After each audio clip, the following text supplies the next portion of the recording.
Okay, so I'm Jared Forsyth. I'm going to talk about how type systems will make you a better JavaScript developer. And I work at Khan Academy, where we're building a free world-class education for anyone, anywhere. And I'm on the mobile team. So that means that in addition to JavaScript, I work a lot with Java, Objective-C, and Swift, which have much more powerful and expressive type systems than we have in JavaScript. So I've seen both worlds. Right? I've seen the compiled, statically type checked languages where you have some more security, maybe some more readability, and then in JavaScript, you can move fast, you can break things, you can prototype. But I think if we add in a type system, a type checker that will give us that power and that security to JavaScript, then it will really improve the JavaScript that we write. So what will we talk about? First, JavaScript's type system. Yes, it does have a type system. I don't think it gives us nearly enough type errors. So we'll talk about how to get more. And then I'll talk about how having a powerful type system will change the way that you write and think about your code. So to start out, what is a type? For my purposes, I'm going to say that a type represents a group of things that can be used interchangeably. Super vague, I know. But some examples, numbers. We've got operations, multiplication, division, that you can stick in any number and it will at least do something reasonable. It'll make sense. Strings are also a group that you can swap in strings and do substrings, concatenations, joins. But we could also talk about a type that means a thing that has a name attribute. And I've got a function, give me anything with a name and I'll do something reasonable. In JavaScript's type system, you can do type of x, and you'll get one of these results. There are the primitives, number, string, etc. And then there's function and object, which are just huge. There are so many different things that fall under this that JavaScript considers them all to be the same. So what are type errors? When you try to use a thing in a context where it doesn't make sense. Now, with the name attribute example, if I've got a function that expects something with a name attribute, and you give me a number, that's wrong, right? That doesn't make sense. Numbers don't have a name attribute. JavaScript, on the other hand, would think that's fine. So type errors really depend on the runtime to kind of decide what constitutes a type error and what is, we'll just roll with it. JavaScript has a couple of runtime type errors. You've seen them before. X is not a function, cannot read property blank of undefined. And the problem with having so few is that it inhibits debugging. JavaScript tries to go with the flow, but the first thing that happens is you get weird type errors late. In this example, we've got a number. We say y is x.parent, and then we return y.name.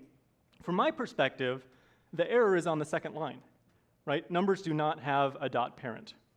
But JavaScript thinks that's fine, but it will complain at the third line trying to take the name attribute of undefined. And in this trivial example, you might think, oh, it's fine, it was off by 1. You look at the code, you can see it. But really, in large production apps, it's off by millions. Right? You get to an error, x is undefined, can't call it as a function, and you're looking at it and you thought, well, I thought it was a function. and you got to dive in, and the error is probably files away, many different call stacks away. So you end up like this. And we've all been there. Undefined is not a function. I know it's not a function. I'm not going to argue with you on that one. But the other problem that you get with having such a limited set of type errors is sometimes you don't get an error at all. In this do something function, I expect to have an m that has a count that's a number. And if it's greater than 2, I give you large, otherwise I give you small. If we call this with the number 5, JavaScript will happily decide that 5.count is undefined. Undefined is not greater than 2. We all know that. And so it'll return small. And what you're left with is something that doesn't break or at least it doesn't break here. And later on, you're like, I thought there's got to be some logic somewhere. And in fact, it's just JavaScript glossing over the problems in your code. So you're here. Now, to give JavaScript credit, it's trying to give you the benefit of the doubt. Right? It thinks, oh, the programmer is smart. They probably meant to divide 2 by the empty string. But it really backfires. And it makes it so much harder to diagnose problems. So I hope at this time you're with me that we need more type errors. We need more expressive and specific type errors so that we can diagnose the problems that are in our code. To start out with, I'll talk about linters. You might be thinking, a linter, what does that have to do with type checking? And I'll admit it's limited, but linters do know about 2 types, declared and not declared. And at least in non-strict JavaScript, this will really bite you because JavaScript won't even throw an error if you try to use something that's not declared. It'll just say it's undefined. In strict JavaScript, you'll get an error at runtime. But even then, linters give you something, which is they run before runtime. You get the error right there in your editor, so you can fix it before you have to go into your app and fiddle around with it to touch the code path you were just modifying. So they run ahead of time. There's no extra work on your part. You just let it run. But it's super simple. If you want to go more complex, there's custom runtime type checking. And if you've used popular JavaScript libraries and dived into the source code a little bit, you'll see this. Because you want to make sure that users of your functions aren't calling them wrong. Say we've got this greet function. It takes a name, or it takes a string, an array, and a number. And so the last 3 call sites, that should be an error. We should tell the client, the programmer that's using it, this is not the right way. I'm going to do terrible things if you call me like this. And so to start out, we'll just validate that the number of arguments is right. But of course, you also want to make sure that one's a string and other's an array. And pretty soon, it just gets really obnoxious. And again, if you're writing a popular library, and you want to be really helpful with your error messages, maybe you'll just bite the bullet and write out 10, 15 lines of assertions at the beginning of each function. But in general, it's just not worth it. So it's very powerful, but lots of boilerplate code. And again, it only runs at runtime. So you're not going to get these errors unless you have really good unit test coverage, or you go into your app and you make sure to touch all the code paths to make sure nothing blows up. React prop types, we know, are runtime type checking done well. Right? It removes a ton of the boilerplate because you can just say prop types.string and it'll make sure that it's a string. And you just throw it on the component and React will warn you if you're passing in incorrect things. So there's not too much extra code. And it's really good documentation. You just look at the component, prop types, and you know, OK, this is how it's supposed to be used. But it's only at runtime. And it only works on React components. And it's not going to check your functions. Now we get to static type checking. And I'm going to be talking about Flow, because that's what I use. But TypeScript does similar things and is also great. A quick primer on how you would use Flow in your code. Here we've got a say hello function, takes a name that's a string, expects to return a string. Flow will verify that, yes, it does return a string. And you can also annotate variables and assert that this age is a number. But in a lot of cases, Flow can do the inference, and you don't have to annotate anything. It knows that another age is 10. And if you call a function that's annotated, it knows that greeting is a string. And in fact, in this simple example, and in many more complex examples, we can just remove those annotations as well, because Flow knows what's going on. Say hello is called with a string down at the last line, so it knows that the argument is a string. Now let's compare this to the other options. With custom runtime type checking, it's much simpler. Of course, there's a whole runtime built for this, so of course, we'd hope that the syntax is simple. With prop types, it looks very similar. And the people building React prop types were very much inspired by type annotations in the way that they built it. So static type checking with Flow runs ahead of time, so you don't have to touch all your code paths in order to make sure nothing will blow up. There's not much boilerplate. It applies to all of the functions, all the variables, even many of the ones you don't annotate. You will just figure it out. It'll find bugs that you didn't think to look for. And it's really great for readability, really good documentation. So I really like tables because they allow me to show unequivocally that the thing I like is better than all the others. So make of this what you will.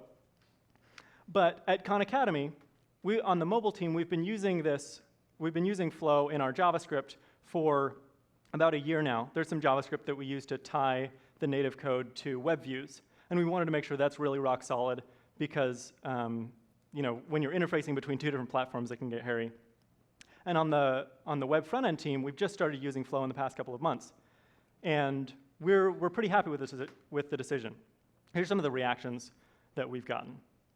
One thing that's interesting, adding Flow to current code that's running in production, it finds bugs. Things that our users haven't found yet, we certainly haven't found yet, but Flow lets us know.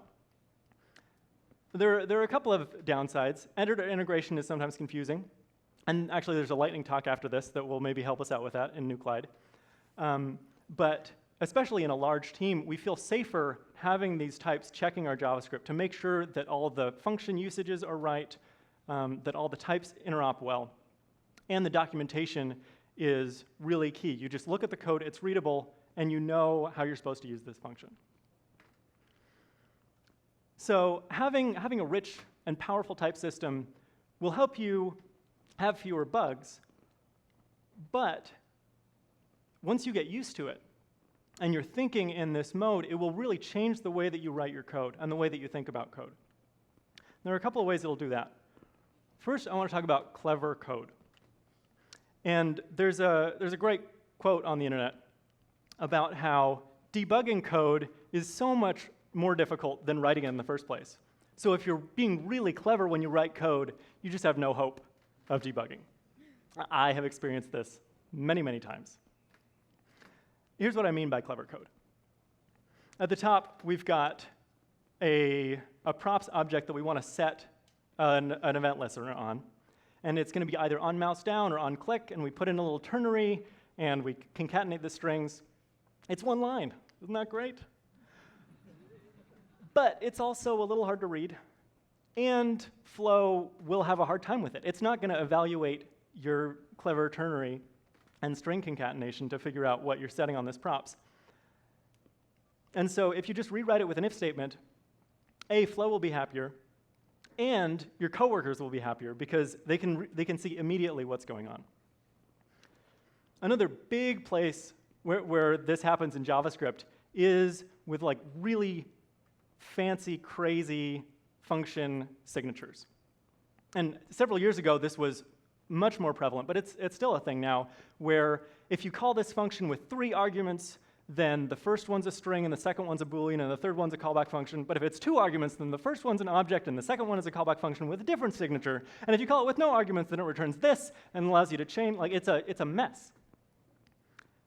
It's clever, but A, Flow will have a really hard time figuring out what you mean there. And B, as a user of a function, I want to have one thing to remember. I don't want to have to look at these call sites and be like, OK, this is the 2-function version, which means it has different semantics, and I need to make sure to pass these arguments.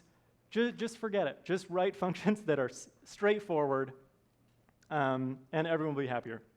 In general, I've found that if it's hard to type check, it's probably hard to understand. Another place that having Flow and a rich type system will change the way that you code is with implicit invariants. Now, an invariant is a guarantee. An implicit invariant is a guarantee that you as a programmer know, and maybe you write about it in the comments, but it is not enforced anywhere in the code, and it's not enforced in the types. Here's an example. This is a pretty common React paradigm, where you have a component that loads some data asynchronously. So in component will mount, you call your fetch function, and so loading is true, and error is null, the data is null because you haven't done anything yet. And in the error condition, you set error to be some string to display to the user, And if it loads successfully, then data will be populated, and you can render the happy path, which is, in our case, is a button. And this looks great. The problem comes when you try to populate that on-click handler, and you say, let's do something with the data that we know we have. Flow will say, aha, no, you don't. You told me that this.state.data might be null at any time. And if you think, no, Flow, if we got to this point that we're rendering this button, of course it's not defined. We covered this. But this is something that you have in your head, and it's not enforced by the types. And your coworker coming in later, or you coming in a month later, might not remember, oh yeah, we have to make sure that in this on-click handler. So Flow's doing you a favor here and saying, hey, this is confusing. One way to get by this is to throw an error. If you find yourself fighting with Flow and resorting to throwing weird errors, you probably need to take a look at your invariants and restructure the code. And it's actually not that hard. In this case, we just create a child component. And in the child component, this.props.data is always a value. It's never going to be null because this component is only rendered, again, once we have data. But here, it is enforced in the types, and you coming in later or a coworker won't break that accidentally. A larger example of this is with state machines. Now, a state machine is just means something that can be in different states and transitions between the states. Here's an example from the Khan Academy mobile app where we, in the beginning, we're loading up a problem set. In the middle, you're answering problems, math problems, history questions, biology problems. And once you've finished all of the problems, you get to the finished stage, you get awarded points and badges, and it's wonderful. So the naive way to think about the state for this is you just think, what are all of the things that I need to keep track of? And let's put them in there. So loading is a Boolean. At the beginning, it'll be true. Problems and answers won't be populated until we finish loading the data. Current problem will be a number, and points data will load at the end. And this is what the state object might look like at each of the different points in the life cycle. At the beginning, again, loading is true, nothing else matters. In the middle, problems and answers and current problem are the things we care about. And at the end, points data is what we're rendering.